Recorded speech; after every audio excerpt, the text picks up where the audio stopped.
comic book script is one of the more elusive and less sexy components of making comics. This is because, unlike screenplays in the film world, there is no correct or agreed upon industry standard template for comic book scripts. They vary from writer to writer and can even vary between a writer and artist depending on the project or the extent of their collaborative relationship.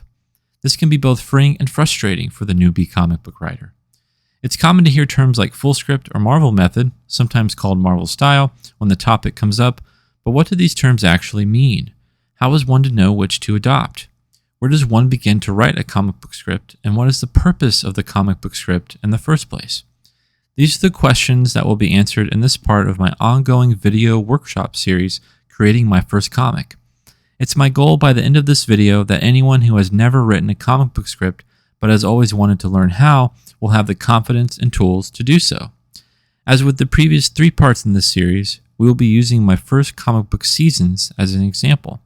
We will cover the writing itself, script formatting, common comic book terminology, and other tips and tricks I've learned along the way to make a script as neat and as tight as possible so the editor, artist, colorist, and letterer of any comic will be experiencing little to no headaches once completed.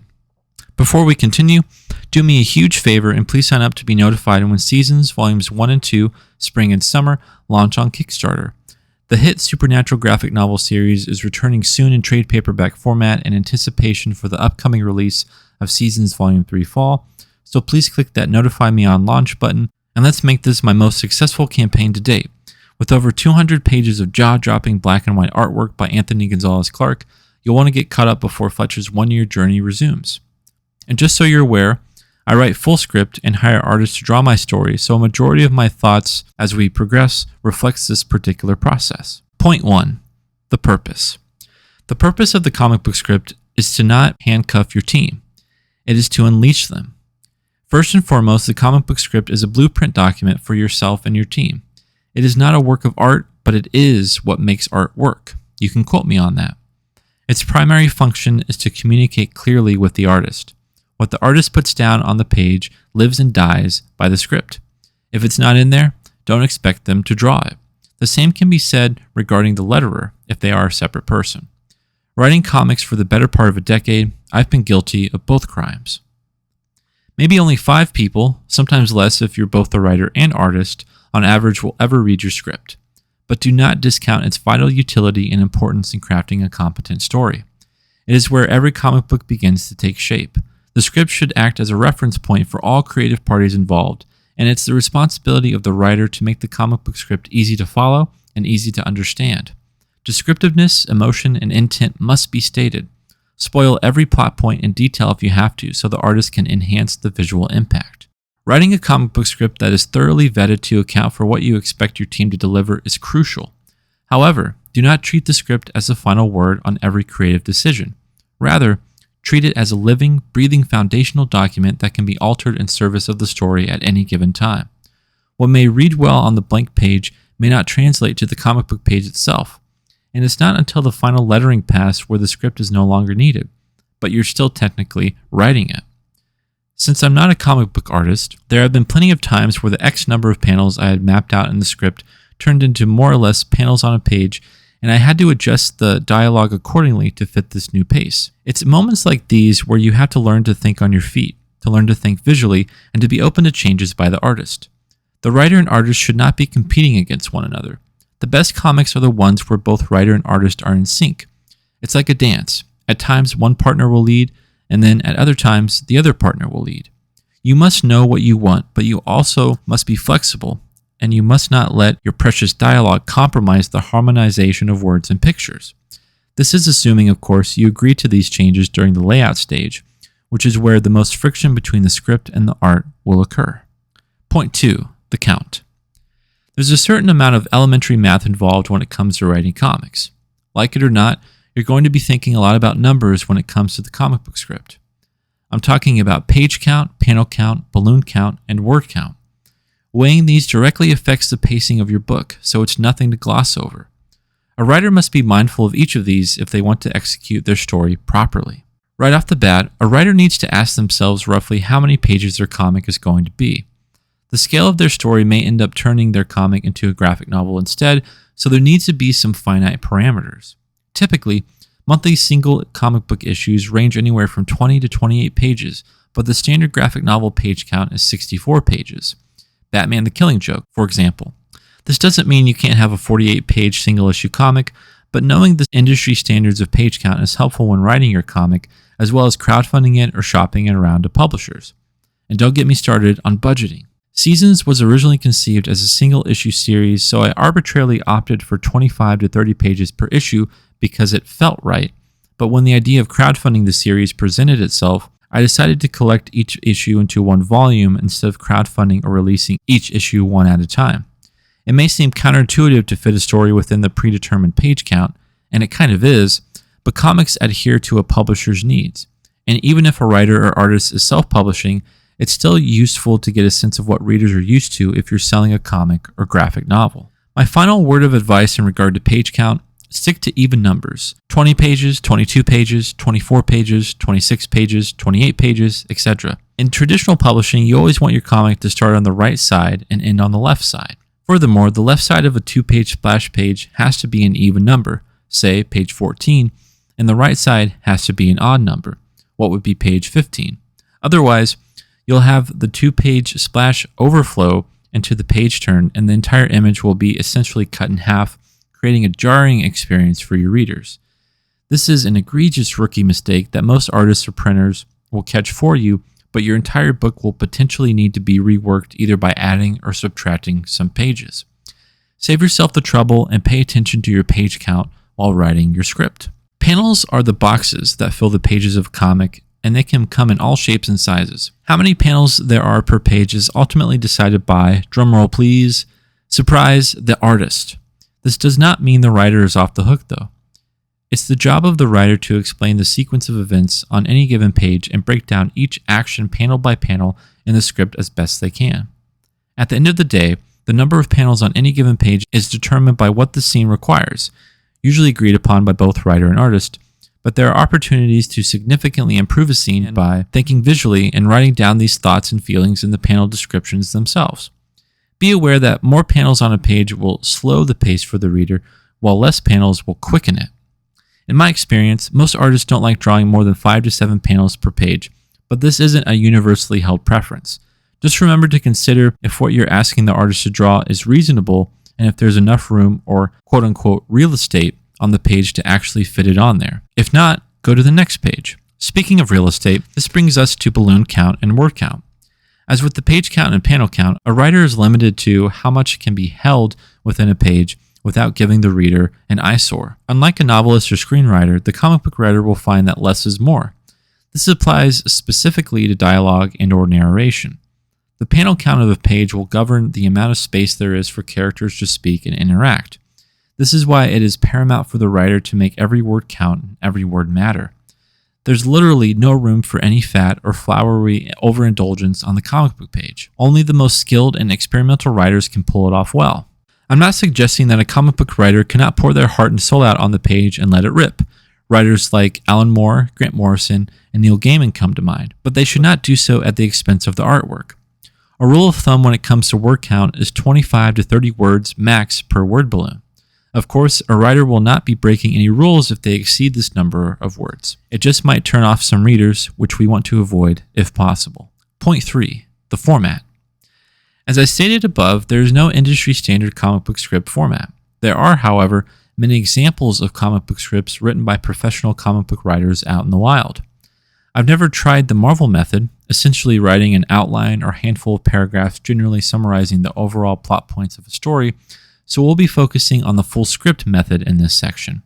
But for future reference, it's always polite to check with your artist on which format they prefer to work from. These scripts can be found on the internet, in books on comic book writing, and sometimes in the back matter of a graphic novel. So, check your bookshelves, folks. The latter is how I discovered how to write a comic book script because I owned and still own the 5th anniversary edition of Jonathan Hickman's The Nightly News. This deluxe hardcover published by Image Comics contains the entire first issue script of the series, and I thought if this script format is good enough for Hickman's first comic, then it would be good enough for mine. While my script writing process has refined over the years, I thought it would be educational to show my first stab at it 10 years ago. I even have the timestamp on the script to prove it. Let's look at the never-before-seen first 3 pages of script for Seasons Volume 1 Spring and see what we can learn together. Feel free to use this template for your own comic book script as well. So, looking at this script 10 years later, it reads well enough. Most comic book scripts are formatted in this manner, give or take a few alterations. Before I migrated over to Microsoft Word, I exclusively used Pages since I owned a MacBook Pro. The problem with Pages is that not everyone uses an Apple computer, and I found that the exportation process from Pages to Word can actually jumble up the script. Just an FYI. The crucial thing to remember when writing your script is to label everything correctly and consistently, and do not forget to indent when necessary. Notice my panel descriptions are italicized, my headers are boldened, and all of my dialogue is indented in all caps. I've seen some scripts number the captions and dialogue in reading order, so there's also that option as well. Find what works for you. However you write your comic book script, choose a pattern and repeat it. You do not want the artist or letterer to confuse a description of a panel for dialogue or get lost in the weeds of who's speaking and when there's a panel or page break. There are definitely some little things in these 3 pages here that I would remove, add, and change, but it's straightforward and the format is consistent. If I was writing page 3 of this script in 2025, for example, I'd condense my overly complicated descriptions of Kathleen's poses down to something more like this. Panels 4 through 8. Show a collage of images displaying Kathleen's beautiful form from head to toe. Convince the reader why Fletcher is so smitten with this girl. This way, the artist could then use their imagination to organize the images any way they saw fit instead of being micromanaged by the writer. There's nothing wrong with detailed panel descriptions. I dare you to read an Alan Moore script. But unless those details are indispensable to the story or characters or scene, you'll be doing your artist a big favor by omitting them. But if your story has required extensive world building, perhaps creating a separate visual document to give the artist would be best as a companion to the script. Even so, Anthony Gonzalez Clark humored me, and the pages still turned out wonderfully, don't you think? Point 4. The terms. Every artistic medium has a vocabulary shorthand foreign to outsiders. I've written nearly 1,000 pages of comics, and in all that time, I've used these following terms the most in my scripts. In many cases, your collaborators will know what you mean when you use them. Let's begin with the horizontal panel, which is pretty much self-explanatory. Its potential use is for widescreen cinematic shots. Then there's the vertical panel, which is also self-explanatory. Its potential use is for giving readers a sense of scale. There's also the splash page, when one page is one full image. The potential use for this is to showcase a pivotal story beat. There's also the 2-page splash, when both pages on the left and right side are one full image. The potential use for this is to introduce a large cast of characters, for example. There's also the page turn, when a reader turns the physical page of the comic. You can use the page turn to enact a surprise reveal. There's also the establishing shot, which gives the reader a clear sense of context of the where and when. The potential use for this is to display the city that your protagonist calls home. There's also the overhead shot. Imagine looking down from a helicopter mid-flight. This is what you'd see below. The potential use for the overhead shot is showing the devastation a town has undergone. There's the exterior shot, telling the artist we're outside. There's the interior shot, telling the artist we're inside. A medium shot, which is typically used in horizontal panels where the camera would frame a character from the waist up, showing both them and their surroundings. We have the close-up, which is basically zooming in on a character's facial expressions. We have the POV, which stands for point of view, when the reader is literally seeing through the eyes of the character. There's the worm's eye view, which imagine the camera placed on the ground and looking up at an angle. We have the camera, which is a common way to direct the artist on how to frame a shot in a panel. There's time of day, letting the artist know how to approach the lighting of a scene. We have off panel. This refers to something happening or someone talking off panel and out of sight. The VO, meaning voiceover, this term is used to let the letterer know that the words written here are not necessarily being spoken by a character in the present or currently on the page. SFX, meaning sound effects. This term is used to let the letterer know when to use sound effect lettering fonts. There's the lettering note, which I use this to speak with the letterer directly in the script if I have a suggestion on how something should be lettered. Lettering is a part of the art, and a writer must think of it as such. Point 5. The edits. If you're like me, you edit yourself constantly with every word you put on the page. While I've personally never worked with an editor on any of my creator-owned projects as of today, their insight can be invaluable. Whether or not you feel the need for an extra pair of eyes on your script, it's up to you as the writer to edit your script in 4 stages. Once the script is finished, once the layouts are finished, once the art is finished, and once the letters are finished. The comic book writer cannot expect every piece of dialogue to be flawless the first go-around. Honestly, I don't consider my comic book scripts finished until I'm about to send my comics to the printer. What is known as the lettering pass is the most important stage of the comic book writing process, in my opinion. It's at this point where the writer gets to witness the marriage between the script, art, and lettering. It's also here where the writer is privy to what bit of narration or dialogue works and what doesn't work. The script should be 99% done by the time the letterer gets a hold of it, but paying attention to that remaining 1% may be what saves your book from grammatical errors, typos, lettering sins like the dreaded crossbar I that's lodged into the middle of a word, and an unnecessary string of words that would be better cut from the finished product.